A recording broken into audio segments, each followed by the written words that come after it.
You want to know why it hurts, why every breath feels like you're inhaling finely ground glass, why it feels like the universe has its hands wrapped around your throat, not squeezing hard and fast, but slowly, sadistically, savoring the pressure. That, my friend, is life's unfiltered introduction. You were sold a lie. A beautifully packaged, commercially viable lie. They handed you a fairy tale script and told you it was a map. They said the world rewards fairness.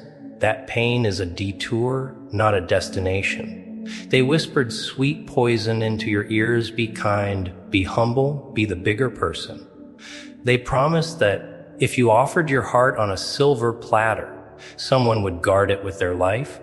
They swore that relentless effort guarantees victory, and that raw honesty earns unwavering respect.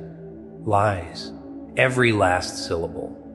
That's the cosmic joke, isn't it? The punchline lands, but you're the only one not laughing. You're just bleeding. You scan the room, and what's the reality? Smiles that conceal daggers. Friends who evaporate into ghosts the moment you need them. Lovers who become architects of your ruins, then walk away complaining about the dust. You give your all, and they take it. You offer your trust, and they twist it into a weapon. You finally break, and the world doesn't even pause. It steps over your shattered pieces like you were never there at all. And the masterstroke of cruelty? They'll pin the medal of your own destruction squarely on your chest. They'll call you the architect of your own sorrow. That's the rule of this twisted game. Life doesn't celebrate the authentic, the loyal, the pure-hearted. No, it serves them as a gourmet meal to the wolves, and then gives a standing ovation when they don't return from the hunt. But here's the secret they never tell you: the wolves teach you how to hunt. The cold teaches you how to generate your own fire. And the betrayal, it teaches you to bite back. And now, I'm not coming back to the table to beg for scraps. I'm coming back to burn the whole damn table down. You're sitting there, hollowed out, asking the void, why me? As if you were somehow exempt. As if you were too pure for pain. You think heartbreak has a moral compass, that it avoids the good ones. It doesn't. It seeks them out. It targets the softest hearts first because they make the most satisfying sound when they shatter. Because pain is a master sculptor. It has no interest in cheap plastic. It works exclusively with marble, with granite, with gold. It seeks out the souls that feel too deeply, care too much, love too fiercely. Those are the ones life selects for its brutal masterpiece. It hammers and shatters and melts you down, testing your very essence. If you break and choose to remain in pieces, then you were merely a trial run. But if you rise from that fire cold, calculated, still breathing but different, then congratulations.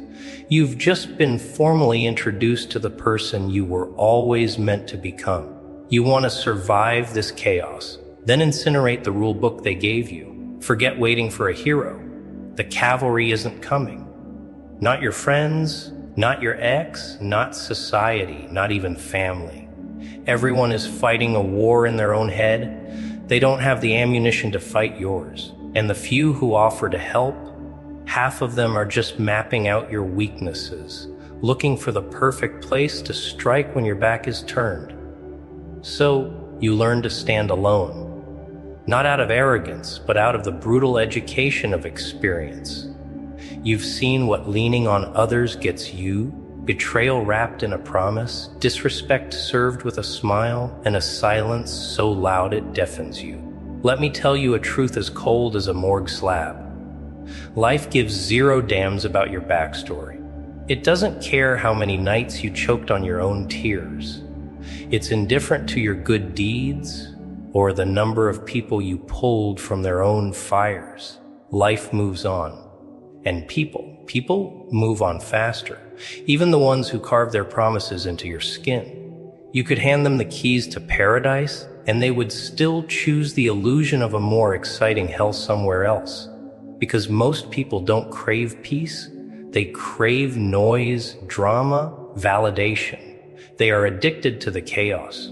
The moment you choose silence, the moment you choose growth, the moment you choose yourself, they will paint you as the villain. How poetic is that? So this is what you do. You stop explaining.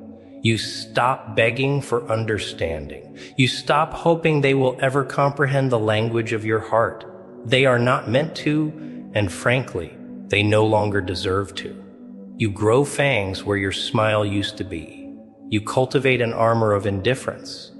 You turn your agony into ammunition. You stop reacting. You stop chasing. You stop trying to fix people who find a perverse comfort in being broken. You build. If you must do it alone, then you build alone, silently, ruthlessly, relentlessly.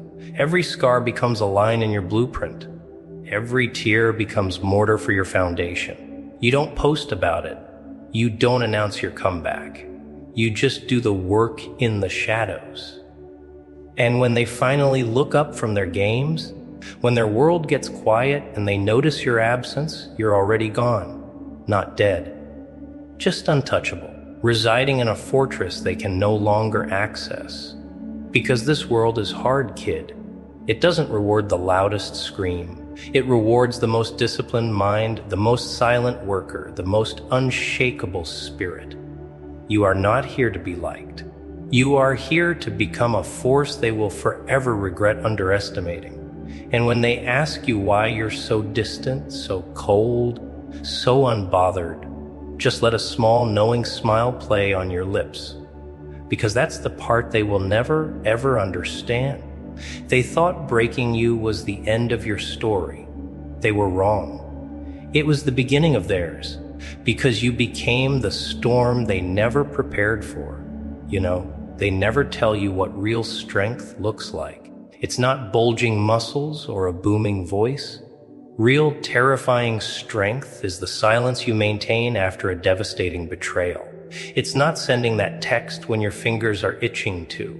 It's walking away with your chest on fire, your stomach in knots, and your hands shaking, but still you keep walking.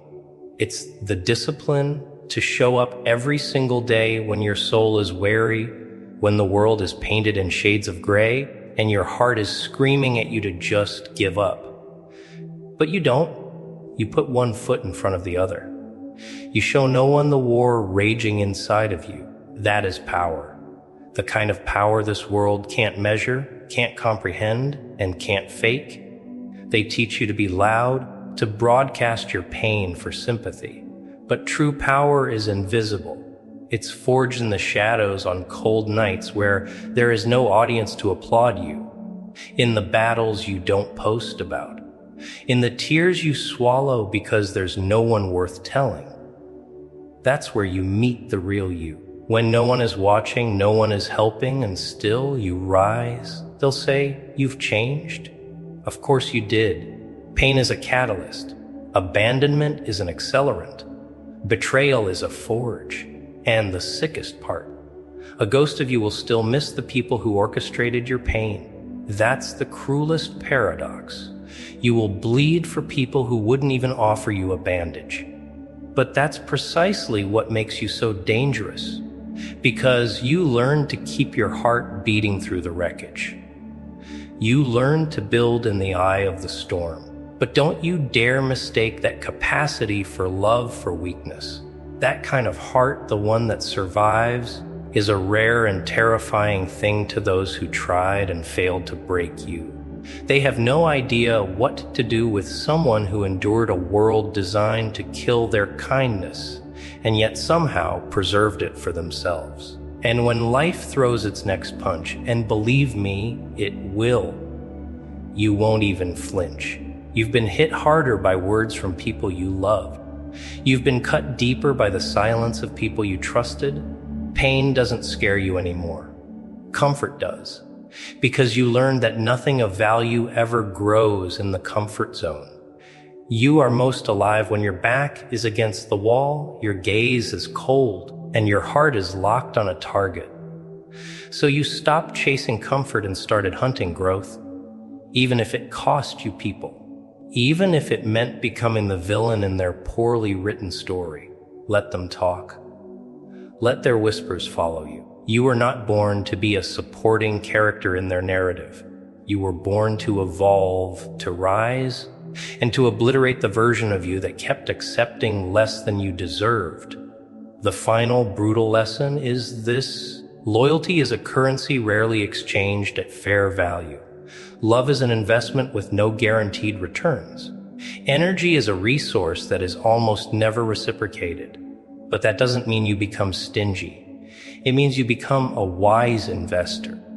You learn to give in silence, to love without expectation, to show up without announcement. And when someone's energy doesn't match yours, you don't lower your frequency. You remove them from your broadcast. That isn't arrogance. That's maturity. That's energetic hygiene. That's survival. Life is too damn short to water dead plants.